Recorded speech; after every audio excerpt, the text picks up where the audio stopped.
எல்லா உறவுகளுக்கும் வணக்கம். நான் உங்களுக்கு கரண் பிரான்ஸ்லேருந்து. இன்றைக்கு ஒரு பதிவு பஸ் சம்பந்தமாக லைசன்ஸ் எடுக்கிறத பற்றி தான். குறிப்பாக பிரான்ஸில் இருக்கிற எமது உறவுகளுக்காக இந்த பதிவு. ஏன்னு சொன்னால் நானும் பிரான்ஸில் இருக்கிறதுனால இது சம்பந்தமாக கொஞ்சம் சொல்லலாம்ன்றதுக்காக தான் இந்த பதிவை போடுறேன். காரணம் இப்போ மட்டும் இல்லை, கனகாலமாக பஸ்ஸுக்கு டிரைவர் நிறைய பேர் தேவைன்னு சொல்லி தேடிக்கொண்டிருக்கிறார்கள். அப்போ அப்படி இருக்கைகளை எல்லா இடமும் ஃப்ரான்ஸை பொறுத்த வரைக்கும் ஃப்ரான்ஸில் எல்லா இடமும் வெளிநாடுகள்லையும் இருக்குது. ஆனால் நான் ஃப்ரான்ஸில் இருக்கிறதுனால ஃப்ரான்ஸை பற்றி சொல்கிறேன். நான் இப்போ ஒரு 6 வருஷமாக இந்த பஸ் டிரைவிங்கில் இருக்கிறேன், பேருந்து ஓட்டுநராக இருக்கிறேன். அப்போ அதனால் இதில் உள்ள நன்மைகளை நான் உங்களுக்கு சொல்கிறேன். உங்களுக்கு விருப்பம் இருந்தால் என்னை தொடர்பு கொள்ளலாம். ரத்னம் கிச்சன் ஃபேஸ்புக்கில் தொடர்பு கொண்டீங்கன்னு சொன்னால் நான் உங்களுக்கு இது சம்பந்தமாக என்னால் முடிஞ்ச விளக்கத்தை நான் தருவேன். இது யாராவது ஒரு ஆள் பலனடைஞ்சால் அது எனக்கு பெரிய சந்தோஷமாக இருக்கும். அதனால தான் நான் இந்த பதிவை அடிக்கடி போடுறது.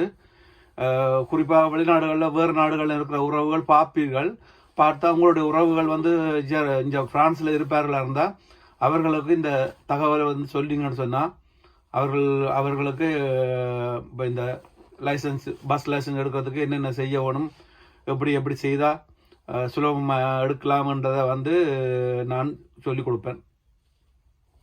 என்னால் முடிஞ்சது நான் எப்படி எடுத்தனோ அந்த விஷயத்தை மற்றோட நான் பகிர்ந்து கொள்கிறேன். அதனால தான் நான் அடிக்கடி இந்த பதிவில் போடுறது. 1-2 பேராச்சும் கண்டிப்பாக எனக்கு ஏற்கனவே 2-3 பேர் ஃபோன் பண்ணி அந்த இது ஃபேஸ்புக்கில் போட்டு நான் அவர்களுக்கு பதில் போட்டிருக்கேன். சில உறவுகள் இந்தியாவிலிருந்து கூட கேட்டிருக்கார்கள், வேறு நாடுகள்லேருந்து கூட கேட்டிருக்கார்கள். நான் ஃப்ரான்ஸில் இருக்கிறதுனால நான் ஃப்ரான்ஸ் சம்மந்தமாக தான் நான் சொல்ல முடியும். விசா சம்மந்தமாக எல்லாம் எனக்கு தெரியாது, அந்த விசா எப்படி என்னன்னு சொல்லி. இங்கே வந்தால் அதுக்கான முயற்சியை செய்வதற்கு நான் உதவி செய்வேன். குறிப்பாக எங்களோட உறவுகளுக்கு சொல்கிறேன். என்னென்னு சொன்னால், ஃப்ரான்ஸில் இருக்கிற உறவுகளுக்கு உங்கள்கிட்ட கார் லைசன்ஸ் இருக்குமா இருந்தால் அதை வச்சு உங்களுக்கு கொஞ்சம், அதாவது ஃப்ரெஞ்சு நல்லா தெரிஞ்சு தான் எல்லாம் செய்யணுமெண்டு இல்லை, ஓரளவு தெரிஞ்சாலே நீங்கள் கண்டிப்பாக நல்லா வர முடியும், எடுக்க முடியும். இப்போ எங்களுக்கு முந்தி எங்களோட சனம் லைசன்ஸ் கார் லைசன்ஸ் எடுக்கிறதுக்கு எங்களை பயமுறுத்தி போடும்.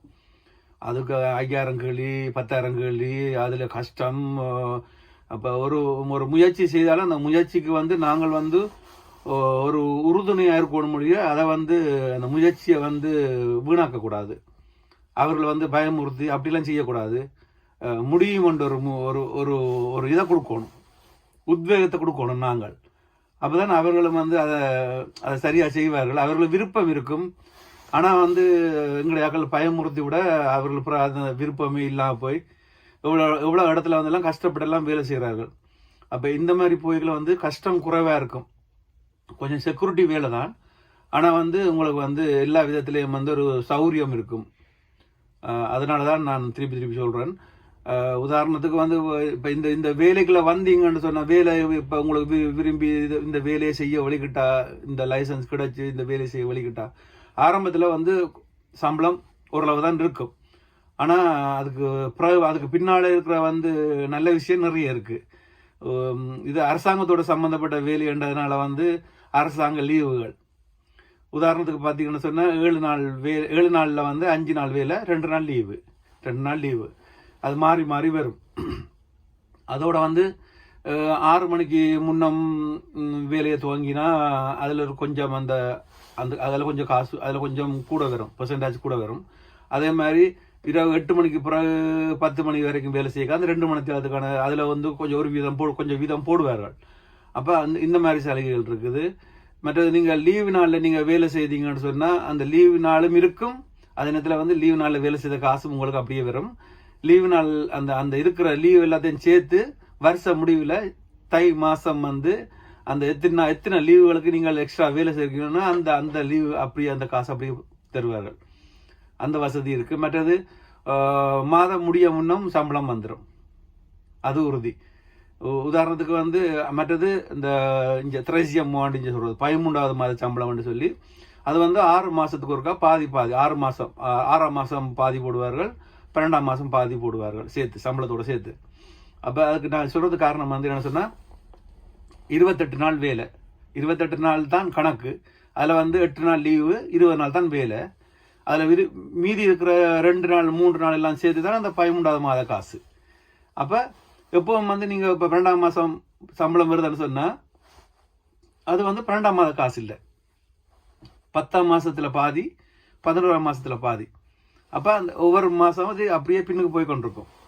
நீங்கள் வேலையை விடும்போது கூட அந்த மீதி காசெல்லாம் சேர்த்து அந்த மாதிரி. மற்றது இங்கே வந்து இப்போ நிறைய ஆட்கள் தேவை பஸ்ஸுக்கு.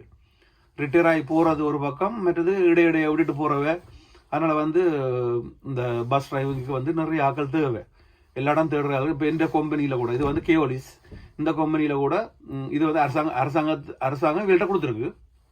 நான் அந்த அரசாங்க இப்போ ஊரில் வந்து பார்க்க போனால் அந்த சிடிபி பஸ் மாதிரி தான் இது. பள்ளிக்கூட பிள்ளைகளுக்கு ஏற்றுறனுக்கு தனியாக இருக்குது. அதோட வந்து சிடிபி பஸ் மாதிரி தான்.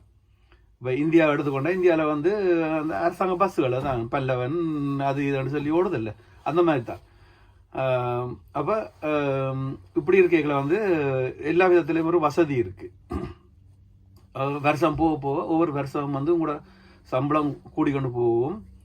மற்ற அதுக்கான வந்து அந்த எக்ஸ்ட்ரா நிறைய இருக்குது, நிறைய விஷயங்கள் இருக்குது. நீங்கள் அதுக்குள்ள வந்தால் தான் அது சம்மந்தமாக தெரியும். மற்றது ஓரளவு நீங்கள் ஓரளவு தெரிஞ்சால் போதும். ஆக தெரியணும்னு சொல்லி தந்தாங்க. ஓரளவு வாசிக்க தெரிஞ்சா, கதைக்க தெரிஞ்சாலே, நீங்கள் லைசன்ஸ் வச்சிருப்பீங்க, கார் லைசன்ஸ், அப்போ அது இருந்தாலே போதும். அப்புறம் நீங்கள் உள்ளுக்குள்ளே போயிட்டு அதை படிக்க வலிக்கிட 3.5 மாதம் படிப்பு இருக்குது. 3.5 மாதம் படிப்பில் வந்து பிறகு அதில் வந்து 2 தரம் டிரைவிங் இருக்குது. அதில் 2 தரம் இருக்கான்னு சொல்லி ஒரு டிரைவிங் 2 தரம் வரும் எக்ஸாம். அதில் நீங்கள் முதல் தரமே பாஸ் பண்ணிட்டா 2ஆவது தரம் செய்ய தவிர. அதே மாதிரி கோட் 2 தரம் எழுதணும். ஆனால் அது ஒன்றில் பாஸ் பண்ணாலே சரி, ஆனால் 2ஐயும் எழுதணும். அது மாதிரி பிறகு இன்னொரு 2 எக்ஸாம் இருக்குது இந்த பஸ் சம்மந்தமாக. பஸ்ஸை பற்றி நாங்கள் எல்லாத்தையும் விளங்கப்படுத்துறது, அது அந்த மாதிரி இதுகள் எல்லாத்தையும் செய்கிறது.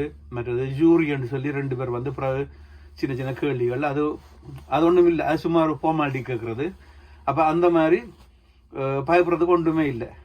நானும் பயந்தான் போய் இப்போ வீட்டில் கொடுக்குற ஊக்கம், வீட்டில் மனைவி பிள்ளைகள் மற்றது தெரிஞ்ச உறவுகள் எல்லாரும் சேர்ந்து கரண் உன்னால் முடியும் முடியும் முடியும் நீங்கள் போயிச்சு வீட்டில் வந்து மனைவி தான் பிள்ளைகளும் தான் முயற்சி செய்யுங்க, உங்களால் முடியாத ஒன்று இல்லை, செய்து பாருங்கோ என்று சொல்லி சொன்னதுனால தான் நான் ஓகே போய் பார்ப்போம் கொண்டு போட்டு போனால் முதல்ல போய்க்குள்ள கொஞ்சம் பயம் இருந்தது. ஆனால் போயிட்டு ஒரு 2 கிழமையில் வந்து எல்லாத்தையும் வந்து சரி பண்ணி மண்டைக்குள்ள எல்லா விஷயத்தையும் எடுத்தாச்சு. அப்போ எங்களோட உறவுகளுக்கு அதில் முடியும்ன்றதுனால தான் நான் இதை சொல்கிறேன். ஒரு பெரிய விஷயம் இல்லை. இவ்வளோ பிரச்சனைகளை தாண்டி எங்கெல்லாம் நாங்கள் வந்து இவ்வளோ விஷயங்களை சாதிச்சு கொண்டிருக்கிறோம். இது பெரிய ஒரு விஷயம் இல்லை தானே. அப்போ அதனால தான் கண்டிப்பாக யாராவது இப்போ என்னிட்ட 2-3 பேர் உறவுகள் தொடர்பு கொண்டவ. அப்போ அவர்களுக்கு நான் அந்த விளக்கத்தை சொல்லியிருக்கேன். இந்தியாவிலேருந்து கேட்கினேன். இந்தியாவில் வந்து எனக்கு விசா பிரச்சனை, விசாயோட இங்கே வந்துட்டா இங்கே வந்து லைசன்ஸ் எடுக்கணும் கண்டிப்பாக. இங்கே எங்களோட நாடுகள் மாதிரி இல்லை. இங்கே வந்து லைசன்ஸ், இந்த பஸ் லைசன்ஸுக்கு தனியாக படிக்கணும். அது படித்தா அதில் ஒரு டிப்ளமோ மாதிரி ஒன்று தருவார்கள். அது படிப்புக்கு சமம். ஏன்னு சொன்னால் அதில் நிறைய விஷயங்கள் நாங்கள் தெரிஞ்சு கொள்கிறோம் இல்லை, அதனால் வந்து அப்போ அப்படியெல்லாம் நிறைய இருக்குது. அதனால தான் எப்படியாச்சும் யாராச்சும் ஒரு ஆளாச்சும் இதில் வந்து நல்லது கிடைக்குமா இருந்தால் பெரிய சந்தோஷமாக இருக்கும். தயவுசெய்து பயப்படாதீங்கோ. ஏதாவது உதவிகள் தேவைன்னு சொன்னால் இந்த எக்ஸாம்களுக்கு ப்ரிப்பேர் பண்ணுறது, இந்த அதில் பற்றி தெரிஞ்சு கொள்வது, எக்ஸாமுக்கு அந்த படிக்கிறது, அது சம்மந்தமாக அப்படி தான். இப்போ பூலம்புழுவாக்கில் போனால் பூலம்புழுவாவில் இப்படி நான் போய் என்னோடய கார் லைசன்ஸ் இருக்குது, நான் பஸ் லைசன்ஸுக்கு என்ன செய்யணும்னு சொல்லி பூலம்புழுவாவில் போய் கேட்டால் அவர்கள் அதை பற்றி அந்த விளங்கப்படுத்துவார்கள். அதோட வந்து நேரடியாக அந்த கம்பெனிலேயும் தொடர்பு கொள்ளலாம். இந்த ஸ்டாரில் வந்து ஆர்ஐடிபி, இந்த கேஓலிஸ், அந்த பஸ் சம்மந்தப்பட்ட கம்பெனிகள் இருக்குல்ல, அவையே வந்து அவையிலே படிப்பிச்சு அவையிலே வந்து வேலை கிடைக்கிறேன். அப்போ அந்த மாதிரி சிஸ்டம் எல்லாம் இருக்குது. அப்போ நீங்கள் இப்போ எங்களோட கம்பெனியிலையும் அடிக்கடி கேட்பினேன், ரட்னம் உனக்கு தெரிஞ்சாக்கள் யாரும் இருக்குனியோ இங்கே படித்து எடுக்கலாம் தானே என்று சொல்லி கேட்பார்கள். இடைக்கிட கேட்குறது நானும் சொல்கிறது சொல்லியிருக்கேன், பார்ப்போம்னு சொல்லி இப்படி தானே. அப்போ இது வந்து ஒரு நல்ல விஷயம். எனக்கு ஞான் பெற்ற இன்பம் வையகம் பெறுக. அதாவது நெல்லுக்கு இறைத்த நீர் வாய்க்கால் வழியோடி புல்லுக்கும் அங்கே பொசியுமா. அந்த மாதிரி எனக்கு தெரிஞ்ச விஷயத்த வந்து நான் உங்களோட பகிர்ந்து கொள்கிறேன். அதன் மூலம் வந்து இப்போ ஒரு பலன் கிடைக்குமே இருந்தால் எனக்கு பெரிய சந்தோஷமாக இருக்கும். முயற்சி திருவினையாக்கும். அதுதான் திருப்பி திருப்பி சொல்கிறேன்.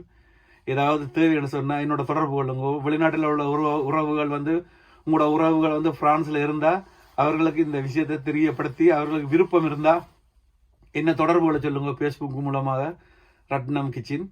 நான் அதுக்கு என்ன செய்யணுன்றதை வந்து என்னென்ன மாதிரி போனால் எப்படி எடுக்கலாம். அதில் அந்த படிக்கிறதெல்லாம் கொஞ்சம் இதாக இருக்கும்.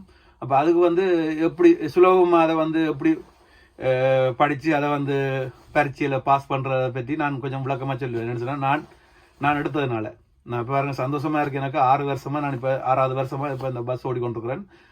பெரிய சந்தோஷம். என்ன சொன்னால் எல்லாம் சரியாக போய் கொண்டிருக்கு. அது ஒரு பெரிய விஷயம் தானே. அதான் நான் உங்களோட திருப்பி பகிர்ந்து கொள்கிறேன். நான் அடிக்கடி போடுவேன். 6வது தொடர்பு கொண்டால் கண்டிப்பாக நான் என்னால் முடிஞ்ச உதவி செய்வேன். நீங்களும் உங்களை இந்த வீடியோ பார்க்குற உங்களோட உறவுகள் யாராவது பிரான்ஸில் இருந்தால் அவர்கிட்ட சொல்லி அவர்களுக்கு விருப்பம் இருந்தால் முயற்சி செய்ய சொல்லுங்க. பயப்பட தேவையில்லை.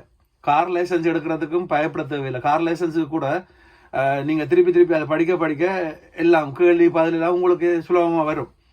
அப்புறம் அது கிடைச்சுன்னு சொன்னால் அப்புறம் அது பஸ் லைசன்ஸ் எடுக்கிறது பெரிய விஷயம் இல்லை. ஓகே, சந்தோஷம். உங்களோட நமக்கு பகிர்ந்து கொண்டது உங்களுக்கு பிடிச்சிருந்தா இதை வந்து ஷேர் பண்ணி விடுங்க. நீங்கள் லைக் பண்ணாட்டியும் பரவாயில்ல, ஷேர் பண்ணி விடுங்க. யாராவது நல்லா வரட்டும். சந்தோஷம். மீண்டும் இன்னொரு வீடியோ சந்திப்போம். பாய்.